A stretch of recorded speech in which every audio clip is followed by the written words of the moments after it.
Assalamualaikum warahmatullahi wabarakatuh. Halo semuanya, pernahkah kalian membeli barang di Shopee, Tokopedia, ataupun TikTok Shop? Kalau pernah, berarti kalian sudah terlibat dalam kegiatan yang disebut dengan e-commerce.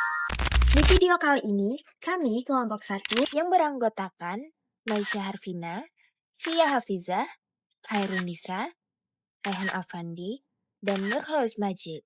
akan membahas mengenai materi, model bisnis era digital dan pemasarannya, mulai dari pengertian, jenis-jenis strategi untuk penjual baru, serta manfaat dan tantangannya.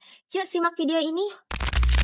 Yang pertama, pengertian e-commerce. Secara sederhana, e-commerce atau electronic commerce adalah kegiatan jual dan beli barang maupun jasa yang dilakukan melalui internet.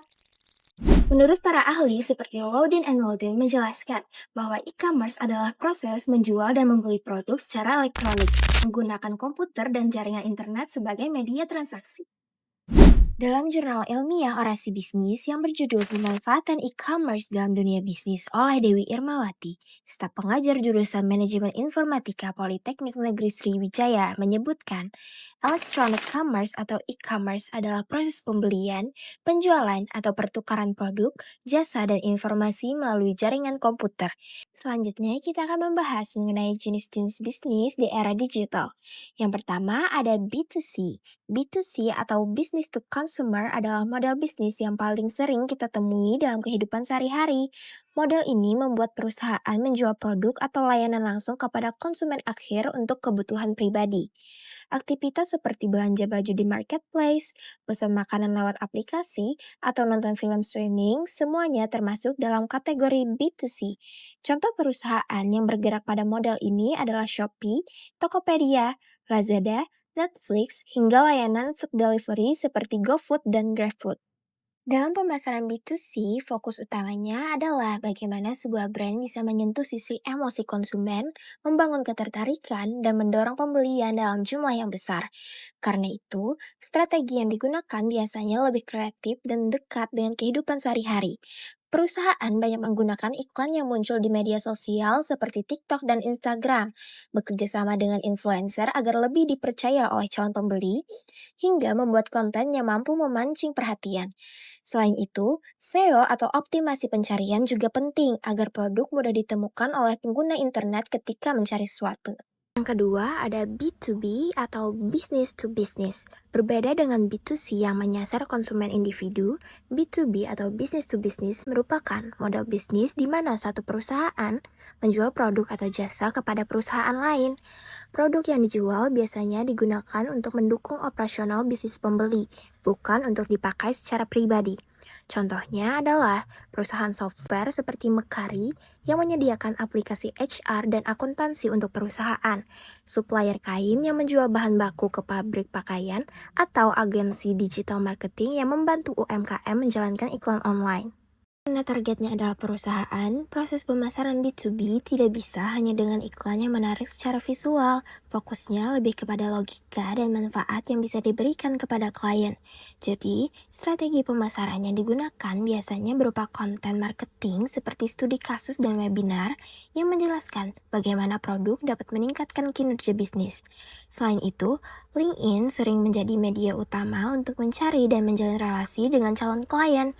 Email marketing yang berisi penawaran dan personalisasi juga menjadi kunci, karena proses pembelian B2B biasanya melibatkan banyak pertimbangan.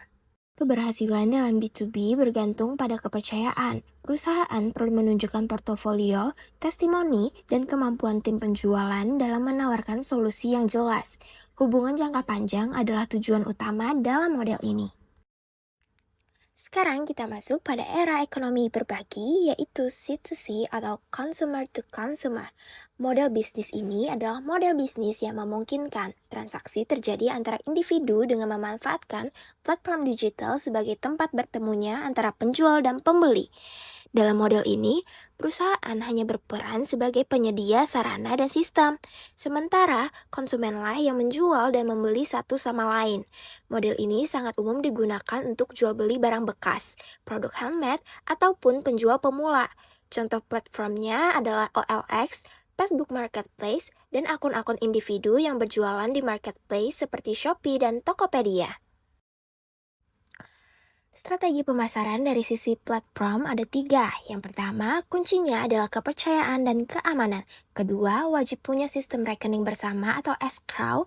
Yang ketiga, sistem rating dan review yang transparan. Tips untuk penjual C2C. Yang pertama, harus jujur. Karena jujur adalah segalanya. Kita harus menjelaskan kondisi barang dengan apa adanya. Tidak boleh ada yang kita tutup-tutupi. Kedua, foto produk harus jelas dan asli. Dan yang ketiga, fast respon. Karena umumnya pembeli C2C tidak sabaran. Selanjutnya kita akan membahas mengenai model yang sedang naik daun, yaitu C2B atau Consumer to Business.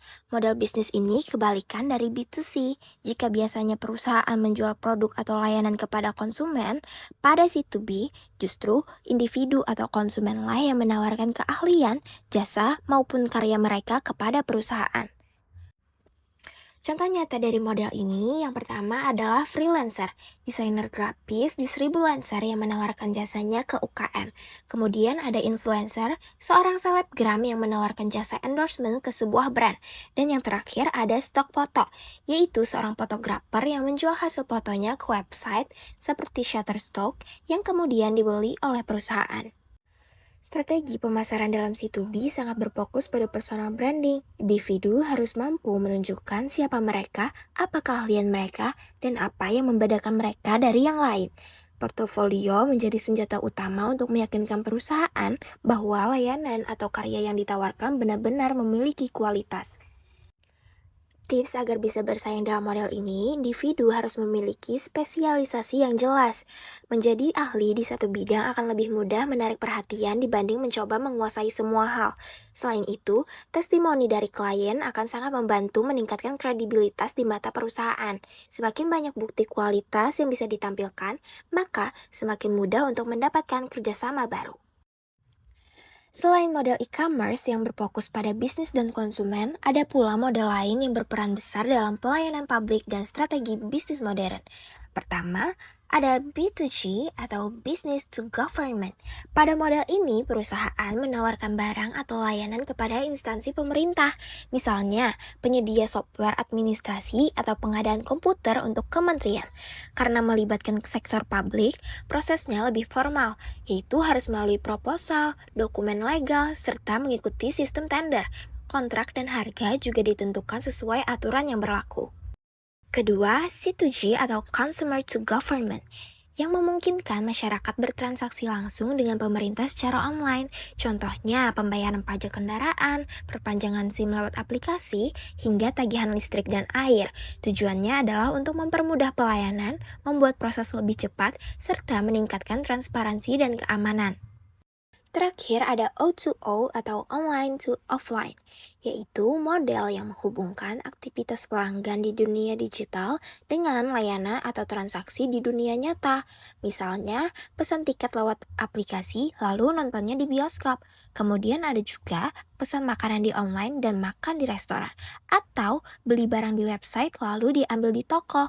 Dalam model ini, bisnis harus memastikan pengalaman pelanggan tetap lancar tanpa hambatan, baik secara online maupun offline. Secara keseluruhan, ketiga model ini menunjukkan bahwa e-commerce bukan hanya tentang jual beli di internet, tapi juga mendukung pelayanan masyarakat dan menghubungkan dunia digital dengan aktivitas fisik sehari-hari. Nah, itu dia pembahasan lengkap mengenai materi e-commerce. Semoga dengan adanya video ini bisa membantu kita untuk memahami lebih dalam mengenai bisnis era digital dan memanfaatkannya dengan bijak. Itu saja yang bisa kami sampaikan. Kurang lebihnya mohon dimaafkan. Wassalamualaikum warahmatullahi wabarakatuh.